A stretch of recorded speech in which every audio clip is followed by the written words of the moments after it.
नमस्कार, CUET 100 से मैं विजय और इस सेशन में हम बात करने जा रहे हैं कि CUET UG 2023 के इंग्लिश लैंग्वेज टेस्ट में 100% अंक 100% मार्क्स कैसे लाए जाएं। पहला सवाल तो यह है कि क्या ये संभव है। ये जानने के लिए 2022 में मैंने ये परीक्षा दी और 100% अंक प्राप्त किए, और अगर मैं 100% अंक प्राप्त कर सकता हूं 2022 में तो कोई वजह ही नहीं है कि आप ऐसा क्यों नहीं कर सकते हैं 2023 में। बिल्कुल ही संभव है ये। अब कुछ चीजों को जानने की आवश्यकता है आपकी। CUET UG 2022 में जितने भी टेस्ट हुए उसमें सबसे ज्यादा लोगों ने तो इंग्लिश लैंग्वेज टेस्ट दिया। 5 लाख से भी ज्यादा लोगों ने यह टेस्ट दिया और अप्लाई तो 7 लाख से भी ज्यादा लोगों ने किया था। इस बार तो मुझे लगता है कि लगभग 10 लाख लोग इंग्लिश लैंग्वेज टेस्ट देंगे। जानकारी बढ़ गई है ना लोगों की इसके बारे में, और समय से भी इस बार हो रहा है ये एग्जामिनेशन। Alright, okay. बहुत सारे यूनिवर्सिटीज के बहुत सारे कोर्सेज के लिए तो ये मैंडेटरी है। जैसे JNU अंडर ग्रेजुएट लेवल पे 10 विदेशी भाषाओं में ऑनर्स ऑफर करती है। सभी के सभी के लिए इंग्लिश लैंग्वेज टेस्ट मैंडेटरी है। Tata institute of social sciences under graduate level पे 3 कोर्सेज ऑफर करती है। उन तीनों के लिए भी इंग्लिश लैंग्वेज टेस्ट तो मैंडेटरी है। और भी बहुत सारे विश्वविद्यालय हैं जिनके बहुत सारे कोर्सेज के लिए, खासकर प्रोफेशनल कोर्सेज के लिए, तो इंग्लिश लैंग्वेज टेस्ट मैंडेटरी है। अब डॉक्टर BR अंबेडकर यूनिवर्सिटी जो दिल्ली में है, मैं लखनऊ वाले BR अंबेडकर यूनिवर्सिटी की बात नहीं कर रहा हूं जो एक सेंट्रल यूनिवर्सिटी है, ये तो एक स्टेट यूनिवर्सिटी है, लेकिन 2022 में इसको 2 लाख से भी ज्यादा आवेदन मिले थे। सोचिए तो कितना महत्वपूर्ण हो गया है ये। इसके भी 3 कोर्सेज हैं, BA honours in English, BBA और BA in law and politics. इन सभी के लिए इंग्लिश लैंग्वेज टेस्ट तो मैंडेटरी है। Guru Gobind Singh Indraprastha university, IP university को तो शुरू हुए 20 साल से भी ज्यादा हो गए और अब तो बहुत सारे एप्लीकेशंस इसको भी मिलते हैं, और इसमें CUET UG के थ्रू एडमिशंस होने का यह पहला साल है। बहुत सारे एप्लीकेशंस आएंगे। इसके भी BA English honours, economics honours, BBA, BCom और BJMC के लिए इंग्लिश लैंग्वेज टेस्ट तो अनिवार्य है, मैंडेटरी है। सरप्राइजिंगली BCom के लिए भी मांग रहे हैं इंग्लिश लैंग्वेज टेस्ट, ये मैंडेटरी। ओके, दिल्ली विश्वविद्यालय ने BCom के लिए तो ये नहीं मांगा है। उसमें आप 33 में से किसी भी एक भाषा का चयन कर सकते हैं, लेकिन चलिए, अलग अलग लोग, अलग अलग रूल्स। अच्छा, एक और चीज मैं चाहता हूं कि आप जानें, बनारस हिंदू यूनिवर्सिटी का एक भी ऐसा कोर्स नहीं है जिसके लिए इंग्लिश लैंग्वेज टेस्ट मैंडेटरी हो, अनिवार्य हो। हर जगह उन्होंने हिंदी का विकल्प दिया है। इंग्लिश ऑनर्स में भी आप एडमिशन ले सकते हैं हिंदी का टेस्ट देकर। ओके, इसी तरह से यूनिवर्सिटी ऑफ इलाहाबाद का भी एक भी ऐसा कोर्स नहीं है जिसके लिए इंग्लिश लैंग्वेज टेस्ट मैंडेटरी है। अच्छा, मैं ये नहीं कह रहा हूं कि आप इंग्लिश लैंग्वेज टेस्ट दे नहीं सकते, मैंडेटरी नहीं है ये मैं कह रहा हूं। दोनों ही जगहों पे जहां पे भी एक लैंग्वेज टेस्ट की आवश्यकता है, आप इंग्लिश और हिंदी दोनों में से कोई एक दे सकते हैं। ओके, इवन दिल्ली विश्वविद्यालय में 73 कोर्सेज हैं इनके अंडर ग्रेजुएट लेवल पे, 73, उसमें से सिर्फ दो में इंग्लिश लैंग्वेज टेस्ट मैंडेटरी है। सोचिए तो। और ये 2 कोर्सेज हैं, BA honours in English and BA honours in journalism. Of course, okay, 2 out of 73, not many people would believe it, it's a fact, ऐसा ही है। ओके, अच्छा, अपने आप को फैमिलियर कीजिए। जो भी आप मैच खेलने जा रहे हैं उसके नियम तो पता होने चाहिए ना।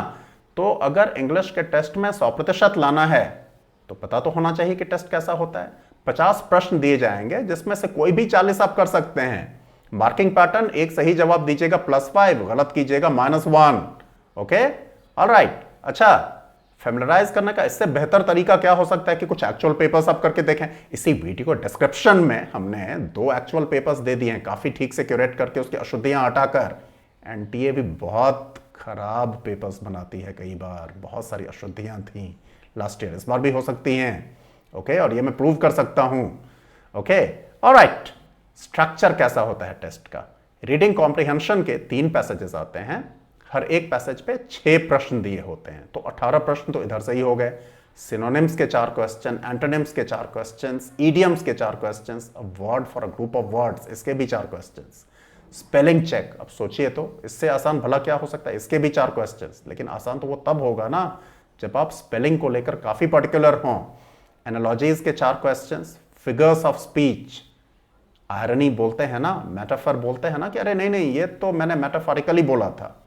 ओके, तो आयरनी, मेटाफर, एलिटरेशन, ओके, ये सभी के सभी, सिमिली, खास करके सिमिली और मेटाफर में तो बहुत सारे लोगों को काफी कंफ्यूजन होता है। ओके, तो ये सभी के सभी फिगर्स ऑफ स्पीच ही तो हैं। इससे 4 प्रश्न आते हैं और इसके जितने भी फिगर्स ऑफ स्पीच हैं 15 इंपॉर्टेंट है लगभग आपके लिए। ओके, वो तो 1 घंटे में रिवाइज किया जा सकता है, पढ़ा जा सकता है। ओके, रिवाइज तो 2 मिनट में हो जाएगा, 5 मिनट में हो जाएगा। जम्बल्ड सेंटेंस भी होता है, एक सेंटेंस के 4 टुकड़े कर देते हैं, उसका ऑर्डर चेंज कर देते हैं, फिर बोलते हैं कि इनको अरेंज करो। कैसे अरेंज करोगे? एक कोहेरेंट सेंटेंस बनाने के लिए। Alright, okay. अच्छा, मैं आपको बोल रहा था ना कि 100% लाना संभव है या नहीं है, तो इसके 8,236 जवाब मिले लास्ट ईयर। 8,236 लोगों ने 40 के 40 सही कर दिए। ओके, मैं चाहता हूं कि इस बार यह संख्या 82,360 हो जाए। ओके, अगर आप कोशिश करेंगे बिल्कुल हो जाएगा, लेकिन आप पहले अपना स्कोर तो देखें। तो ऐसे लोगों की संख्या जिन्होंने 38 या उससे ज्यादा आंसर सही कर दिए, ओके, उनकी संख्या थी 23,000 से भी ऊपर। ऐसे लोग जिन्होंने 37 या उससे ज्यादा सही किए 32,166 के आसपास थे, और ऐसे लोग जिन्होंने 35 या उससे ज्यादा सही किए उनकी संख्या तो 75,000 से ऊपर थी, which effectively is more than 5% of the people, more than 15% of the people who actually took the test। सोचिए तो आसानी होगा ना ये टेस्ट, ये तो डेटा बताता है। यहां पे देखिए, उसी डेटा को हमने इस तरीके से प्रस्तुत किया है, और CUET 100 तो चाहेगा कि इसका जो लेफ्ट मोस्ट कॉलम है 8,236 ऑल 40 वाला, उसमें शामिल हो आप में से हर व्यक्ति। Okay, alright. इस किताब के बारे में हर किसी को पता होता है, सिर्फ लोग करते नहीं हैं। करना शुरू भी कर दिया तो पहले 50 पेजेस तो कर लिए, उसके बाद रहने दिया, उससे काम नहीं चलेगा। पहले पेज से लेके आखिरी पेज तक इसको करना है। इसमें जितने भी एक्सरसाइजेस दिए हैं सब करना है। ये खुद को नहीं बोलना है कि एक्सरसाइजेस तो वैसे ही दिए हुए हैं, इसको क्यों करना। ओके, किताब आपको रीड नहीं करना है, स्टडी करना है। फर्क होता है ना दोनों में। ओके, ईडीएम्स की कोई भी किताब आपके घर पे ही होगी, आई एम श्योर, उसको देख लीजिए एक बार काफी ठीक से। फिगर्स ऑफ स्पीच जितने होते हैं वो एक बार देख लीजिए। 2 घंटे का काम, 2.5 घंटे का काम है ये। मैंने अपने एक दोस्त को बोला था करने के लिए लास्ट ईयर, उसने किया नहीं, और वही उसके गलत हुए, नहीं तो उसके भी 100% आ जाते। अच्छा, जब भी आप अंग्रेजी लिखते हैं या पढ़ते हैं, स्पेलिंग को लेकर पर्टिकुलर रहें कि स्पेलिंग गलत नहीं हो, क्योंकि इस पे भी तो 4 सवाल आने हैं ना, और ये 4 सवाल तो 20 से 30 सेकंड्स में हो जाएंगे। ओके, कितना टाइम बचेगा आपके पास। अच्छा, इंग्लिश लैंग्वेज टेस्ट पिछले साल वाले CUET UG 2022 वाले जितने भी उपलब्ध हों सभी कर डालिए। 2 तो हमने यहीं पे दे दिया है, बताया आपको पहले भी। ऑलराइट। अच्छा, आप में से कितने लोगों ने नोटिस किया कि हमने पिछले स्लाइड पे स्पेलिंग की स्पेलिंग गलत लिखी हुई थी? यही तो आपको नोटिस करने को बोला था। ये देखिए, ये देखिए, गलत है ना। ये तो स्पेलिंग की स्पेलिंग नहीं होनी चाहिए। तो अगर आपने नोटिस कर लिया था तो बहुत बढ़िया, नहीं किया था तो आगे से क्या करें। Okay, alright, take care. अच्छा, एक और चीज जिसको लेकर आपको अत्यंत सावधान रहने की जरूरत है, केयरफुल रहने की जरूरत है, वो है क्वेश्चन पूछने का ये फॉर्मेट।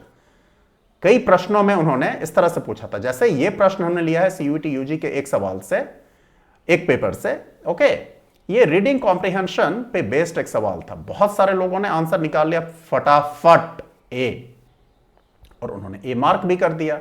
उनको क्या मिला पता है? सही जवाब उन्होंने ढूंढ लिया था, उनको मिला -1। क्यों मिला -1 पता है आपको? आंसर तो है स्टेटमेंट A, लेकिन स्टेटमेंट A दिया हुआ है ऑप्शन C में। बहुत सारी जगहों पे वो A, B, C, D के ही ऑर्डर में होता है, लेकिन 2-3 सवालों में वो ऑर्डर जंबल भी कर रहे हैं। ओके, ताकि आपका 100% नहीं आए। ऑलराइट, तो प्लीज अत्यंत सावधानी बरतें। ये फॉर्मेट जो है ना, ये खतरनाक है।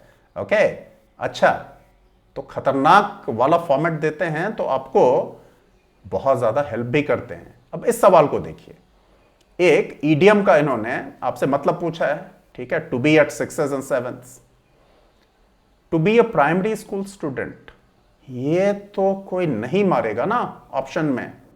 इससे ज्यादा अहमकाना विकल्प ऑप्शन हो सकता है क्या? हो सकता है, यहीं पे दिया हुआ है, to be certain of batting well in a cricket match. तो ये दोनों तो कोई भी हटा देगा ना। तो ऐसे बेवकूफाना ऑप्शंस को ख्याल रखें और उनको एकदम हटाते जाएं। क्वाइट पॉसिबल कि आपको सवाल का जवाब नहीं पता है, लेकिन 3 ऑप्शंस इतने खराब हैं, यहां पे तो 2 ही बहुत ज्यादा खराब हैं। कुछ लोगों को जिनको पता नहीं होगा बी और डी के बीच में कंफ्यूजन हो सकता है, लेकिन बहुत सारे तो ऐसे भी होते हैं जिसमें 3 अहमकाना होते हैं। तीनों को हटाइए। ओके, तो एनटीए मदद भी करती है आपको। Use the options effectively. अच्छा, इंग्लिश में, या मैंने हिंदी का भी करके देखा है, एग्जाम तो मैं उसमें नहीं दे पाया था लास्ट ईयर, घर पे करके देखा है, इस बार एग्जामिनेशन हॉल में दूंगा। 100% लाना आसान है, यकीन कीजिए। ओके, ये तो लो हैंगिंग फ्रूट है, एकदम इसको पिक कर लीजिए। ओके, अच्छा, 50 में से 40 प्रश्न ही हल करने हैं ना, इसका मतलब 10 तो आप छोड़ भी सकते हैं। तो मान लीजिए आपने तीसरा सवाल ही ऐसा किया, पढ़ा, जिसमें किसी एक शब्द का मतलब आपको पता नहीं है, तो कोई प्रेशर आप पे बिल्ड नहीं होना चाहिए। ओके, क्वेश्चन को अटेम्प्ट नहीं कीजिए अगर आपको उसके बारे में जानकारी आपको नहीं हो। अगर आप देख रहे हैं कि किसी वर्ड का मतलब नहीं पता हो, इडियम का मतलब नहीं पता हो शुरू में, तो why should you worry, just leave it. इसी तरह से कोई सवाल ही एम्बिगुअस हो, और बहुत सारे सवाल एम्बिगुअस होते हैं सीयूईटी यूजी में, एक्सपीरियंस है मेरा। ओके, तो मैं भी 100% लाने के लिए ऐसे एम्बिगुअस क्वेश्चंस को सीधा मैं अवॉइड करता चला गया। आपको भी करना है। ऑलराइट, तो पहले 10 सवाल जिसको आप लीव करते हैं, उसके लिए आपको क्यों फिक्र करना? एनीवे आपको 10 क्वेश्चंस तो लीव करने ही करने हैं ना, 40 ही करने हैं। तो शुरू में खुद पे प्रेशर नहीं बनने दीजिए, जो नहीं आता उसको छोड़ते जाइए। ऑफ कोर्स ऐसे प्रश्नों की संख्या 10 से ज्यादा नहीं होनी चाहिए, नहीं तो फिर आपके 100% नहीं आएंगे। ओके, एक और चीज का ख्याल रखिए, इवन रीडिंग कॉम्प्रिहेंशन पैसेज में एक पैसेज पे 6 सवाल दिए हुए थे लास्ट ईयर, तो ये जरूरी नहीं था कि आप उसमें 6 का 6 करें। अगर आपने हाथ लगाया है तो उसमें भी आप देख लीजिए, अगर एक आध में एम्बिग्विटी हो या आपको एकदम पता नहीं चल रहा है तो रहने दीजिए उनको। ओके, किसी 50 दिए हुए सवाल में से किसी भी 40 को आपको करना है। Alright, okay. अच्छा, खुद को ये एक्सक्यूज नहीं दीजिएगा कि यार मैं तो हिंदी माध्यम से हूं, हिंदी माध्यम वालों को अंग्रेजी में थोड़े ही ना आता है 100%। ऐसे टेस्ट में तो आता है, ये तो मान लीजिए आसान टेस्ट है। मैं खुद हिंदी माध्यम का छात्र रहा हूं 12वीं तक। मैंने बहुत सारे टेस्ट्स में, इससे थोड़े ज्यादा डिफिकल्ट वाले टेस्ट्स में इंग्लिश में 100% लाया है। Alright, okay, all the best. और सुनिए, वीडियो अगर पसंद आया हो तो इसको लाइक करना नहीं भूलिएगा, और अपने दोस्तों से शेयर भी कीजिए। किसी दोस्त का अगर भला नहीं करना हो, कि आपको लगता हो कि नहीं मैंने तो ये वीडियो देख लिया, उसको कैसे दिखा दूं, उसके भी 100% आ जाएंगे, तो उससे शेयर नहीं कीजिएगा, चैनल सब्सक्राइब तो कर लीजिए। All the best.